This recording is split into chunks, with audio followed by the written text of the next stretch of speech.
So when you go choose another character's story, you'll hear a voice clip of the character you previously played as tell you to choose a character. There is actually voice clips recorded of every character in the game saying that line, including Tikal and Eggman.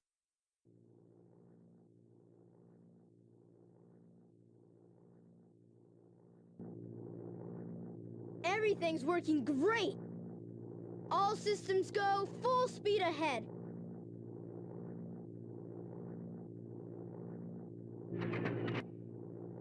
Uh-oh, what's this? That emerald looks really elongated in there. Like, the emerald looks really weird in that plane. No! Stellar acting here.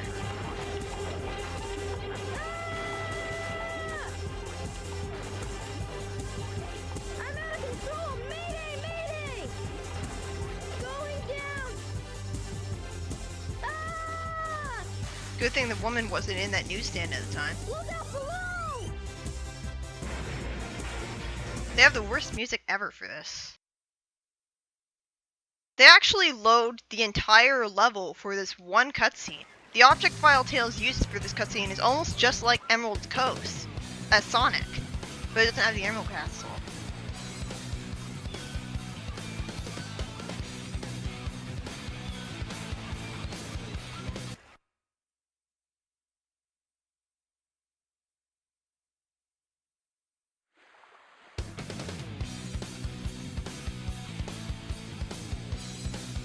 Different camera angle. And that's right, different lines too. Even though you see the same cutscenes again, they changed the lines up a little. I don't really like this because most of the time, Sonic's story has the superior lines. So when they change the lines, it feels kind of awkward sometimes. Sometimes the phrasing is more awkward in the other stories. That doesn't sound bratty at all. I don't know why people say that Tails has a character arc where he goes from insecure to confident in this game. He's confident right from the beginning. Now I want to harness that power to fly my plane. He says long time no see when he sees Sonic again, so he's obviously independent from him already because he was working on his plane and he was apart from him for a long time. He's confident already because he's already saying confident things. I don't really see how, I mean, aside from that one scene towards the end of Tails' story, I don't really see how he has a character arc where he becomes more confident and independent, because he was like that from the very start. So I don't really like Tails' personality in this game because he's not very sympathetic. He's kind of a brat. There's a Japanese level list in the game files that mentions desert, mushroom, and jungle. But we never actually see Mushroom Hill return, and no jungle level ever appears. Well, well, well. If it isn't Sonic and Tails. Eggman sounds more menacing in Tails' story because Tails is more intimidated by him. Also, Sonic's sassy lines are less sassy in Tails' story because it's from Tails' perspective. In Sonic's story, Sonic talks more. Tails is more bratty in Sonic's story because, well, except here. Again, what's the hard way? Well, I guess the easy way would be just pulling out a gun and shooting them, because that would be a lot easier than just attacking him with the Egg Hornet. Tails' boss fights are harder because he doesn't have a homing attack, so he can't cheese this boss and get it defeated really quickly. With Tails, you can just jump into him. And it's good that they remembered that Tails can jump into enemies and kill them, because a lot of Sonic games forget that. Or at least 06 anyways. But it's ironic, because Tails is normally the easy mode of the game, because his levels are shorter and easier, and there's less of them. But when it comes to the boss fights, Tails has much harder boss fights. Most of the time, Tails just repeats boss fights that Sonic already did, because that's not repetitive at all. But the boss fights are harder as Tails because he can't homing attack. So now I'm actually going to be showing off a legitimate way to fight the Egg Hornet. Not that I actually wanted to. If I could have cheesed this, I would. Ryan Drummond, the voice actor of Sonic for this game, said in an interview that this is actually his favorite Sonic game. Good for him. Because sometimes I feel like this is my favorite Sonic game too. I go back and forth between this and Sonic 3 and Knuckles. And I'm starting to like Generations too. I've only played the Unleashed project so far, and only the first level. But, yeah, you can still get hit there. But yeah, sometimes this is my favorite Sonic game, so. Oh, I don't know if he's played it.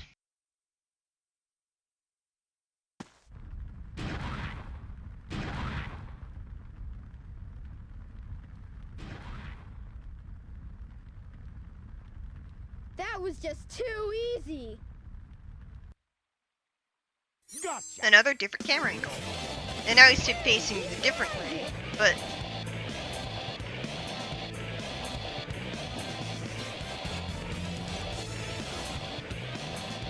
Chaos could use a little snap. Chaos. aren't you supposed to be a genius? There are plenty of games where Tails somehow knows stuff just because he's a genius. At least this game reverts that. Monster. At least he's intimidated here. That's kind of sympathetic. But in stuff like Sonic Riders Zero Gravity, he inexplicably knows a whole bunch of exposition that an engineer shouldn't know. So it's a good thing he doesn't know about Chaos somehow, because that wouldn't make any sense. Because why would Tails be doing research on Chaos? His 7 emeralds to become invincible. He will turn Station Square into Yeah, I definitely prefer the line from Sonic's story.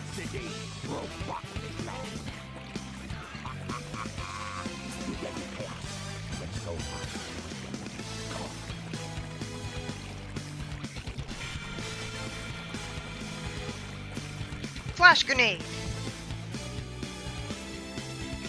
Thank goodness they're gone. Good written. We can't let that monster get any bigger. It could get ugly. You're right. Chaos must Tails be is stopped. acting like And he can be if he's he not the can hold sidekick more emeralds, in Tails' right? story. So what do you say? Because it's Sonic? from Tails' Let's perspective. get emeralds before Eggman does. I don't like that line either. But yeah, the game's story does something interesting because even though you see cutscenes over again, they're sort of different because they have different lines every time, and they're from the character's perspective that you're playing as. And because of this, different characters will say different lines in different ways. Like Eggman is more menacing in Tails' story. And oh god damn it, pick up the stone! Yeah, that's one of the biggest problems I have with the controls in this game. The game really sucks at figuring out when you want to pick something up.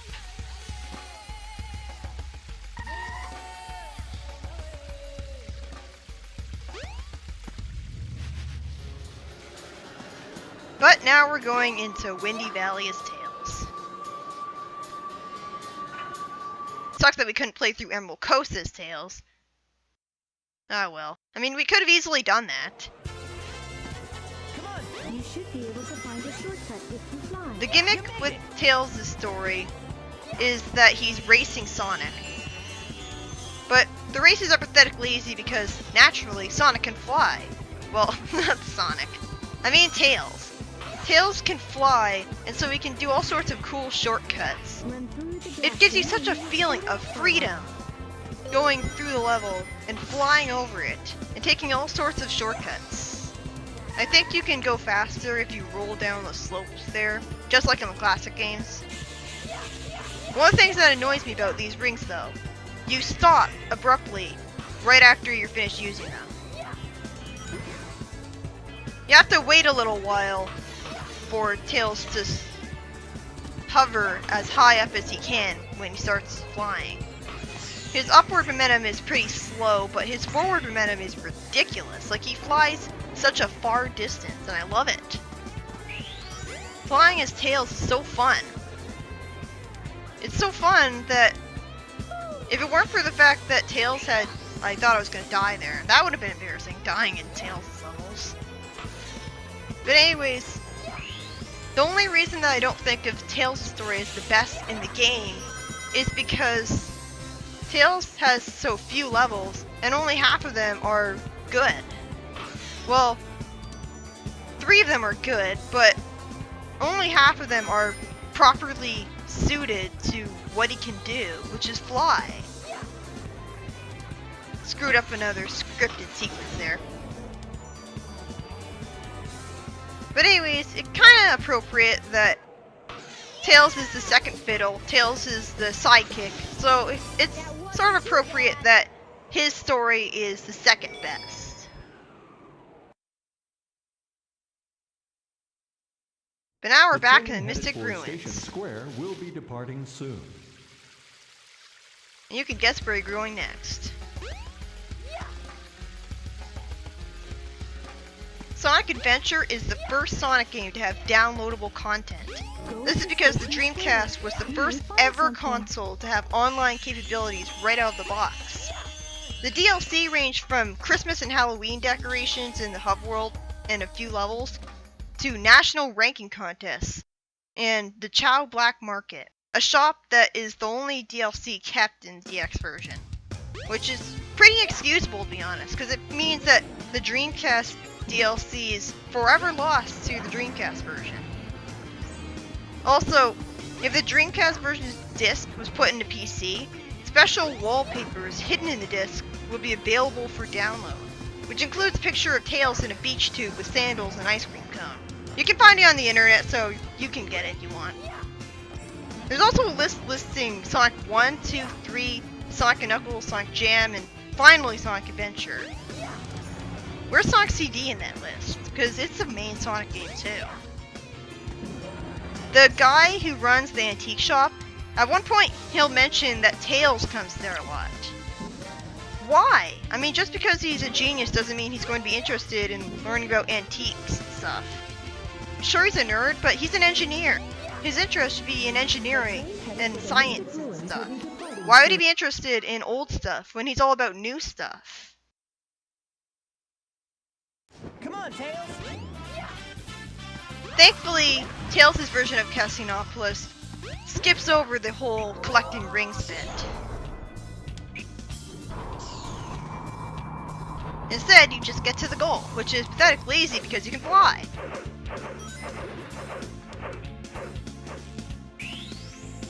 Tails has a small amount of actions programmed that he never ends up using in the final game.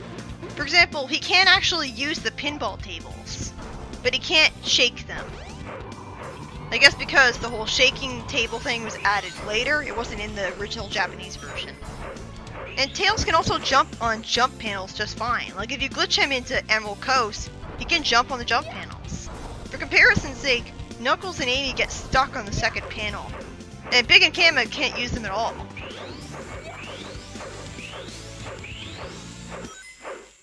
Yeah, sometimes you get stuck on the ceiling. At least you don't get permanently stuck. Too bad. Again, I don't see why people say that he's insecure in this game. That sounded pretty confident to me. Yay! Another ice stone to collect.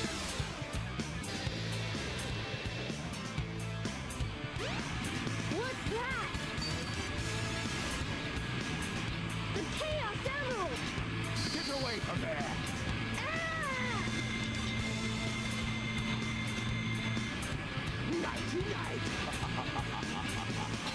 Goofiest line in the game.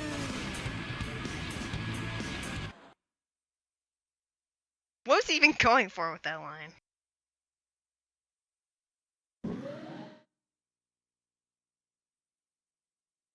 And again, they're sitting up, even though they were supposed to be asleep. At least it's a different camera angle this time. Sonic, what happened to the Chaos Emerald? Eggman got one of them, but the other one's safe. He must be getting desperate. Now the Well, he's ammo an old count man. is 2-1 and Eggman's winning. Let's get a move on. A lot of the times, the characters don't have facial expressions, so they don't properly emote.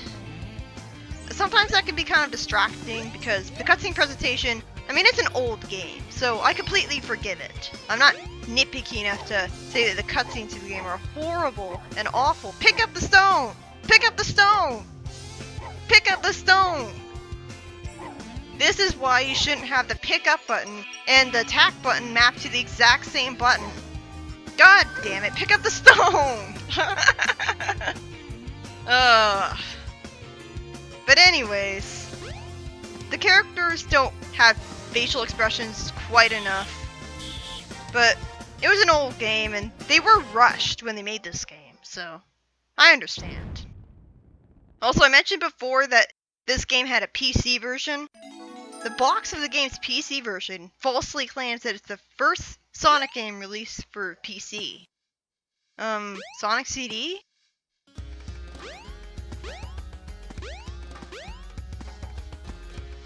Oh god damn it. And how did I just... Anyways. It's always awkward. And since I accidentally threw the ice stone into the hole, it despawned, and I was forced to go all the way back to Station Square to get it again. That was embarrassing. That'll teach me to try to talk to an NPC. When I'm holding a stone, at least. But now you're coming into Tails' version of Ice Cap. And you might think, well, this is going to be easy because Ice Cap is mostly a vertical level, so you can just fly to the top. Right? Well... Come on, Tails. Yeah, in Tails' version of Ice Cap, you're just snowboarding. That's it. It's literally the exact same as Sonic's Act 3. Because that makes sense. You got this character who can fly, and you're restricted to a snowboard. I mean, at least Tails is flying. At least Tails is snowboarding this time. He was cheated out of it in Sonic 3 Knuckles. But seriously, what's the point of even having this level then? The auto demo is a build a Sonic adventure designed to showcase the game through CPU-controlled demos in certain levels of the game. This build predates the final Japanese release date of the game by 2 months. There's plenty of differences between the demo and the final game that show off how the beta was. And that's what makes it so interesting. In the auto demo of Sonic's snowboarding section, there's not a silence before the avalanche. Sonic doesn't say anything in response to it. And the gate at the start is facing the wrong way. There were many of trees in the area in the demo. So I guess you would have constantly hit trees and had them obscure your camera like the White Acropolis. And the auto demo's beginning cutscene for this keeps the camera focusing on Sonic instead of cutting away, making it very glaring that the snowboard instantly appears behind Sonic, or below Sonic. Also, in Tails' demo version of this, Sonic shuts up. You'll notice here that when you're racing Sonic, he constantly says, "Hey, hey, hey, you made it! Come on, Tails! See you later, Tails!" He just constantly says that over and over again. And in the auto demo, Sonic doesn't do that. Well, I don't really hate it. I feel like it adds charm to the game. If only because it's so mimetic. But still, it's kind of annoying.